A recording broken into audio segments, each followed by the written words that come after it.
April 1945. The war in Europe was in its final exhausted breath. Across Germany's western plains, the last formations of the Wehrmacht were dissolving into chaos. Villages that had once carried the flags of victory now lay hollowed by artillery fire and despair. The rivers ran swollen with rain and melted snow, and the air smelled of wet earth, fuel, and surrender. Outside a small German village near Kassel, an American infantry column advanced cautiously through the morning mist. They had been fighting, for days, clearing pockets of resistance left behind by retreating German units. Along the edge of a muddy field, one soldier stopped and pointed. There, resting at an angle like a beached whale, was the carcass of a German tank. At first it seemed ordinary, another wreck on the endless road through war. Its turret was cracked open by shell fire, its side armor bent inward, one track half buried in mud. Yet something about it drew them closer. The paint was uneven, the welds crude, the edges of its plates not machine smooth but rough, as if done by hand.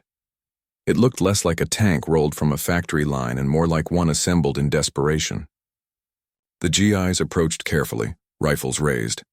They had seen booby traps before, grenades rigged to hatches, corpses wired to explode. But this one was silent. The engine was cold, birds perched on the barrel. One soldier climbed up, his boots slipping on damp steel. He reached for the hatch, pulled, and stopped. The metal handle bore small scratches, initials carved crudely into the paint.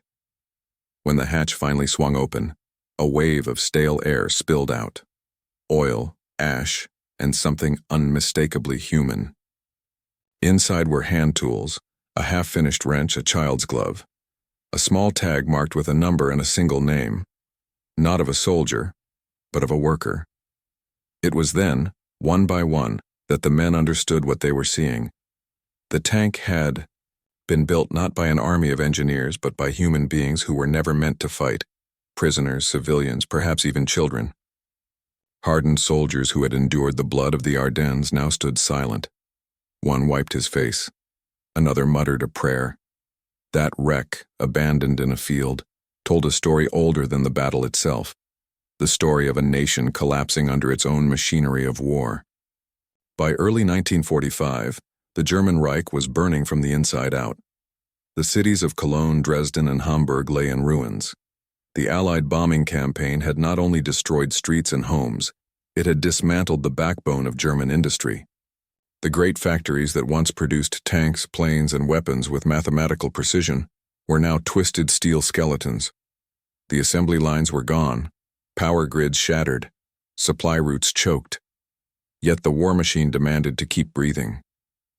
Adolf Hitler's orders were clear: no retreat, no surrender, and no pause in production. Every weapon that could still move had to be repaired or rebuilt. Every town that could still forge metal would become a workshop. It was in this collapsing world that Albert Speer, Hitler's armaments minister, began his final gamble to move Germany's entire war industry underground. Mines, caves, and tunnels across the country were converted into secret production sites. Engineers mapped new assembly spaces beneath mountains. Cables were strung through caverns once meant for coal. These underground factories were the last hope of the Reich, insulated from bombers but built on human misery. To keep them running, Speer turned to the only workforce left: prisoners of war, foreign laborers, and civilians torn from occupied countries. Men from Poland, France, Ukraine, and the Soviet Union were sent in chained columns to work in total darkness.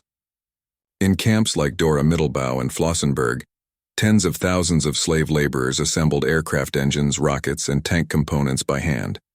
They lived beside the machines they built, breathing dust and fumes, often sleeping in their work tunnels. Many died where they stood, their bodies replaced without record. The quality of German engineering, once the envy of the world, began to erode.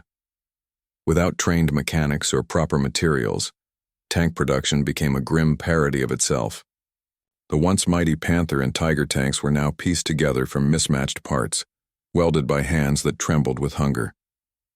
By early 1945, records show entire batches of tanks being completed in local workshops using scrap steel and wood frames. Some lacked radios. Others couldn't turn their turrets. But to the propaganda offices, they were still counted as victories of production, proof that the Reich was alive. The Americans who found that tank near Kassel were not the first to notice the strange deterioration in German armor. Reports from advancing Allied units across the Ruhr and Hesse regions told similar stories. Vehicles that looked formidable from a distance, but revealed a horrifying truth up close. In one instance, a U.S. engineer battalion reported a Panzer IV with side panels made from repurposed boilerplates. Another platoon found a self-propelled gun mounted on what appeared to be a converted tractor chassis. These weren't the machines of Blitzkrieg. They were ghosts of a dying regime's last attempt to hold back fate.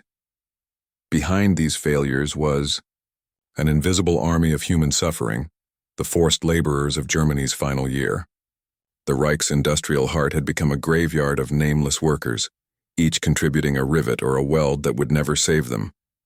The Nazis called it total war. For the people trapped in those tunnels, it was a slow annihilation. As Allied forces moved deeper into Germany, they began to capture documents, transport rosters, and fragments of production reports that hinted at the scale of the system. The Jägerstab, fighter staff, formed under Speer and General Erhard, Milch oversaw the relocation of entire industries underground. What began as a logistical miracle became an atrocity of secrecy. Slave workers labored for 16 hours at a time, building weapons they would never see used. They starved beside the hulls of tanks, coughing from fumes, punished for every defect. Guards forced them to sign parts with identifying tags, a cruel irony, since many of those names were later found etched onto the machines the Allies encountered. The GIs examining that lonely tank didn't know these full details yet. They couldn't have. But the signs were there. The hand-welded seams, the rough bolts, the childish handwriting. It was a silent record of human labor, imprinted in steel. And in that moment, the enemy became something entirely different. Not a nation, not a uniform, but a suffering mirror of themselves. The industrial landscape they were marching through told the same story. Entire towns had become extensions of war, women hammering shell casings in basements, old men turning bicycle parts into weapon mounts, children collecting scrap metal for tank repairs. In the spring of 1945, a German teenager named Günther Schneider wrote in his diary that he and his classmates were ordered to help in a local vehicle assembly. He described pushing heavy steel plates under supervision of SS guards, using small hand tools to tighten bolts. He didn't even know what they were building, only that they were told it would help defend the homeland. Günther was 14. Historians would later uncover evidence that such improvised village workshops produced a handful of emergency armored vehicles, makeshift tanks often built from spare parts, old truck frames, and recycled armor. They were crude, unreliable, but they represented the last attempt of the Nazi regime to conjure weapons from rubble. When American engineers later examined these machines, they noted something remarkable. Many components bore the same labor tags found in concentration camps. These tags, small aluminum or wooden slips, carried prisoner numbers and initials. They were meant to trace parts to workers, for punishment if a part failed. It was one such tag that the soldiers near Kassel found, wedged under the tank's driver's seat. A piece of metal, stamped with a single word, Flossenburg. It was the name of a camp the soldiers had never heard of, but one that, in the weeks to come, would become infamous for what the Allies discovered there. A camp where thousands of forced laborers died building aircraft engines and tank parts. That field, that tank, was a fragment of a system too vast to comprehend in that moment. But standing there, the GIs felt its weight. They didn't need to read reports or testimony. The evidence was right before them. In steel that bore fingerprints of hunger, in welds made by trembling hands, in the silence of a machine that had never truly lived. As one soldier later wrote in his letter home, "It wasn't the tank that scared me. It was realizing who built it and how much pain was buried inside." The war would soon end, but the questions raised by that moment would haunt many. How could a nation of engineers and craftsmen turn its genius into such cruelty? How could human skill, and so precise, so capable, be twisted into an instrument of death? Those answers lay not in the battlefield, but deep beneath it, in the tunnels, in the shadows, and in the hearts of those who were forced to build what they could never escape. The rain had stopped by midday, leaving a thin mist that hung like breath over the fields. The column moved on, but the image of the tank stayed with the men. They had seen wrecks before, but none that seemed so personal. Every dent, every mark, every clumsy weld told a story. It wasn't the precision of a machine, it was the handwriting of exhaustion. And that handwriting belonged to people no one ever saw. Behind every German tank that rolled or crawled onto the battlefield in 1945 were human beings who had already lost everything. In camps spread from France to Czechoslovakia, workers were sorted like tools. Some were carpenters, others engineers, many farmers who had never touched steel before. They were given a few hours of training, if that, and pushed into the assembly lines of hell. Guards shouted, dogs barked, hammers rang in the dark. Those who slowed down were beaten. Those who made mistakes disappeared. Historians would later piece together the daily routines of these prisoners. In the tunnels of Mittelbau-Dora, where the V-2 rockets were assembled, workers inhaled dust thick with limestone and diesel smoke. Nearby at Flossenburg and its satellite camps, tank components were shaped and welded by men who slept on concrete floors beside their own workbenches. The smell of oil and blood never left them. To the German overseers, they were not laborers but expendable parts of a greater engine. And yet, despite the cruelty, many left traces of themselves in the machines they built. Initials carved into steel, scratches that formed tiny crosses, dates etched in corners where no inspector would ever look. These were acts of defiance, whispers to the future that they had lived, that they had fought back in the only way they could, by leaving a mark. The German tank industry had once been a monument of efficiency. The Tiger I, the Panther, the Panzer IV, all triumphs of design and engineering. But by 1945, that precision had collapsed under bombing and scarcity. Factories lacked electricity, rail lines were severed, and skilled machinists were either dead or at the front. Production shifted from the great industrial centers to improvised workshops scattered across forests, barns, and caves.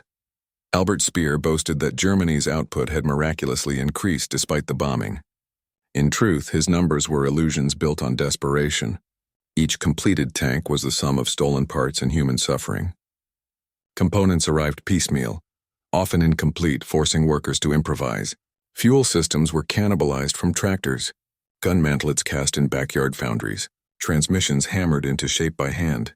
What rolled out of those workshops was less a product of technology and more a testament to endurance. American intelligence reports from March 1945 described the growing inconsistency in captured tanks. One Tiger II's armor so brittle it cracked under small arms fire, another's turret unable to traverse. Engineers noted the uneven welding, the substitution of iron for high-grade steel, even wooden components inside the crew compartments. These weren't flaws of design, they were scars of collapse. For frontline troops, every captured tank was both threat and curiosity. German crews often booby-trapped their wrecks with grenades or rigged ammunition. American engineers were trained to approach with caution, testing hatches with bayonets, scanning for tripwires. But in those last months, the pattern began to change. Many of the vehicles they found were simply abandoned, left where they broke down, sometimes without even signs of battle. The enemy had no fuel, no time, no replacement crews. The tank outside Kassel fit that pattern perfectly. Its track had snapped clean off, the drive sprocket shattered. It hadn't been destroyed, it had died. The men circled it slowly, rifles low, waiting for movement that never came. A medic peered inside with a flashlight. What he saw wasn't the mechanical order of a weapon. It was chaos. Tools scattered on the floor, bolts missing, cables frayed. Someone had tried to repair it and failed. Then they noticed the drawings. Pencil sketches taped to the inner hull, outlines of gears, turret mechanisms, and notes written in broken German. The handwriting was small, neat, and unmistakably young. Next to one drawing was a name, Clara, 16 Jahre, 16 years old. That realization hit harder than any shell. Whoever Clara was, she had worked here or somewhere like it, building this machine. The soldiers stared at the delicate lines of graphite on steel, at the childish loops of letters. It didn't belong in a tank. It belonged in a classroom, The war had stripped away simple notions of good and evil. By 1945, soldiers on both sides were exhausted shadows of ideology. The Americans who had landed in Normandy as liberators were now men who simply wanted to go home alive. When they saw the crude workmanship and the evidence of forced labor, something inside them shifted. They were no longer fighting an enemy of monsters, they were uncovering victims. A chaplain attached to the 80th Infantry Division later wrote in his field diary, "The more we advance, the more the war feels like digging through the sins of mankind. Every mile revealed another layer, the bombed hospitals, the slave camps, the starving civilians hiding in cellars.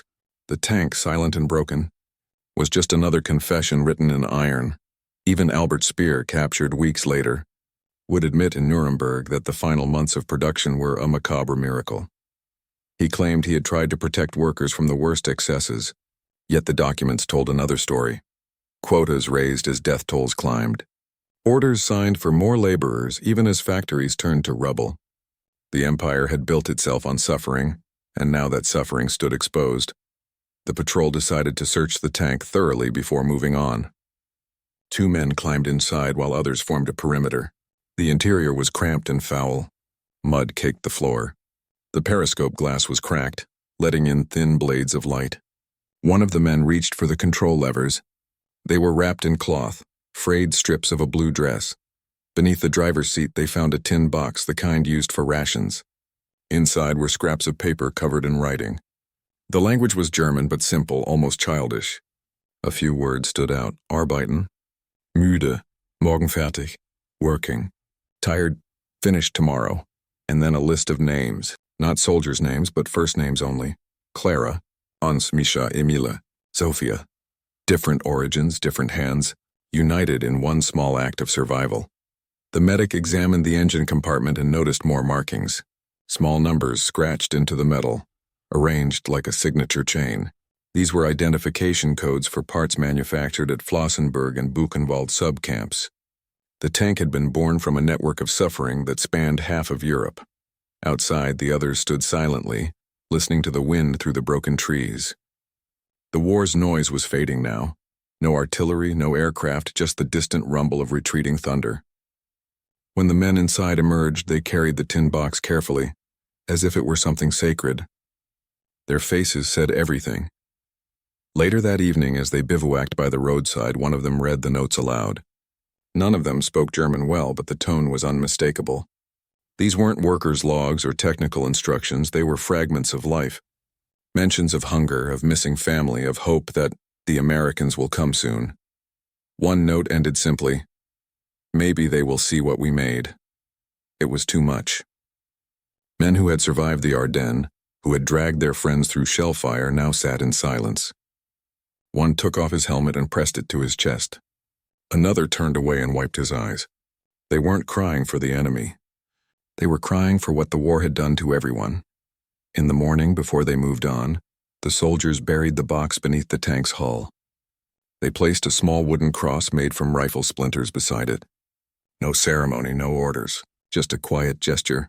Then they rejoined the column and disappeared down the road, leaving the field to the crows and the rust. The tank remained there for months, slowly sinking into the mud as the seasons changed.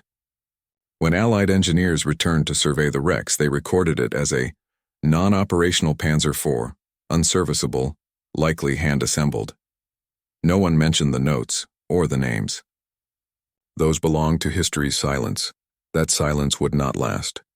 In the following weeks, American and British forces liberated camps across Germany and Czechoslovakia. What they found confirmed every suspicion the soldiers had felt in that muddy field. Factories carved into hillsides, tunnels stacked with engines, corpses beside unfinished tanks, human bones mixed with bolts and rivets. The Allies had been fighting an army built on human flesh. The connection between the battlefield and the camps became impossible to ignore. The same identification tags that engineers had seen on captured equipment appeared on the arms of survivors. Production rosters matched prisoner numbers. Each tank, each gun was a ledger of suffering. For the men who had found that tank near Kassel, the revelation hit like a delayed explosion. They had seen its shadow before the rest of the world understood it, and in a sense their tears had been a prophecy. The tank's story wasn't just about metal and bolts. It was about Germany's final descent into desperation. By late 1944, the Reich's factories had become hollow shells of their former power. Allied bombers had pounded every industrial heart, from the Ruhr to Dresden, leaving only ruins, broken conveyor belts, and twisted iron. And yet, tanks still rolled out. Not from great industrial complexes anymore, but from barns, workshops, and schoolhouses, places where the faint echo of productivity still clung to life.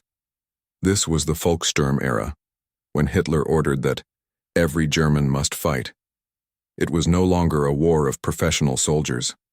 It had become a war of civilians, children, and the old, deep within one small German town, once known for its watchmakers, a group of old engineers, too old to fight, too proud to surrender, took up their final assignment: build one last tank.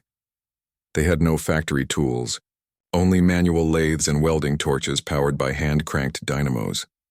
Every piece of armor plate had to be scavenged from burned wrecks brought in by horse cart. Every rivet was hammered by hand. Among them was a man named Wilhelm Krüger, a machinist who had once built toys. Now he carved tank parts. His hands shook with age, but his will didn't. His son had died on the Eastern Front. His wife had died in an air raid. This tank, this cold iron machine, became his last act of defiance, and perhaps of mourning. The men worked under candlelight. In a school basement that had been turned into a miniature armory, there was no blueprint. The Panzer III hull they had dragged in was half destroyed, its turret blown off. They reinforced it with sheet metal from bombed-out trucks, built a new gun mount out of machine press scraps, and even used church bell bronze to forge small fittings.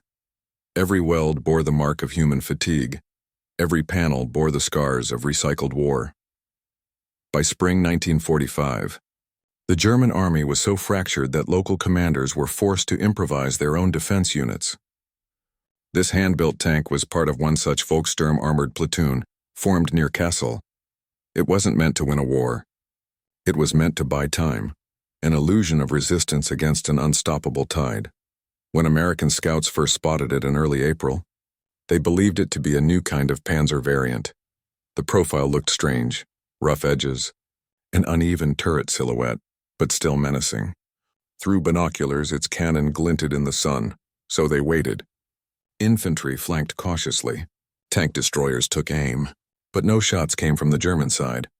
The vehicle just sat there, its barrel angled slightly downward, smoke rising faintly from its exhaust pipe. When the GIs approached, rifles ready, the silence of the scene unnerved them. The hatch was open, the crew compartment empty, but what they found inside was not what they expected. The interior told the story. There were hand tools, not factory ones, chisels, hammers, a carpenter's square. A child's drawing was pinned above the driver's seat, a stick figure waving a flag. Below it, a note, written in pencil on brittle paper, for my father, for our home. If we must fight, let this protect someone's son. There were no serial numbers, no production codes, just small markings in chalk, initials of the men who had welded the seams. The Americans stood in silence. Some had fought since Normandy. They had seen burned villages, shattered convoys, men torn apart by artillery. But this was different. It was not a symbol of hate. It was a symbol of collapse, a war machine built by hands that should have been building peace. From a mechanical standpoint, the tank was a nightmare. Mismatched parts, weak armor, improvised gun mounts. The cannon was actually a 75mm field gun, crudely fitted into a turret ring designed for a smaller weapon. The engine had been salvaged from a destroyed tractor, but even in its broken state, it represented the incredible resourcefulness of people fighting extinction. Engineers later confirmed that several such tanks had appeared in the last months of the war. They called them Frankensteins, each one different, each one a product of backyard craftsmanship and fading hope. They rarely fired a shot. Most broke down before seeing combat, but they stood as monuments to the dying machine age of the Third Reich. As the Americans examined this one, the sky began to darken with rain. The wet steel gleamed under the drops, and one soldier, a mechanic from Michigan, muttered quietly, "Someone built this with their hands, and probably died for it." No one replied. They didn't have to. The reality sank in. This wasn't a machine of glory. It was a coffin built by craftsmen who had nothing left to give. And that realization, that even the enemy had wept for their children while forging their weapons, cut deeper than any bullet could. The discovery spread among nearby units.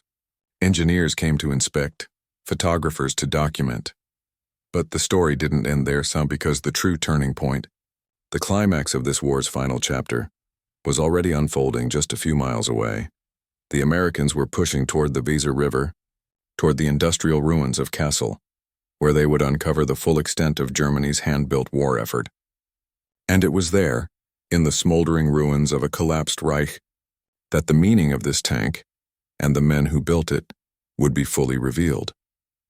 By late April 1945, the Allied push had reached the outskirts of Kassel. The city itself had been leveled by bombing raids. Streets were unrecognizable rivers of rubble, smoke rising in ragged columns. American patrols moved cautiously, expecting ambushes at every corner. Yet the tanks they encountered were often abandoned, broken, burned, or simply left to rot. The small hand-built tank near the village had become a symbol of this collapse. Engineers traced its origins through fragments of documentation and survivor accounts.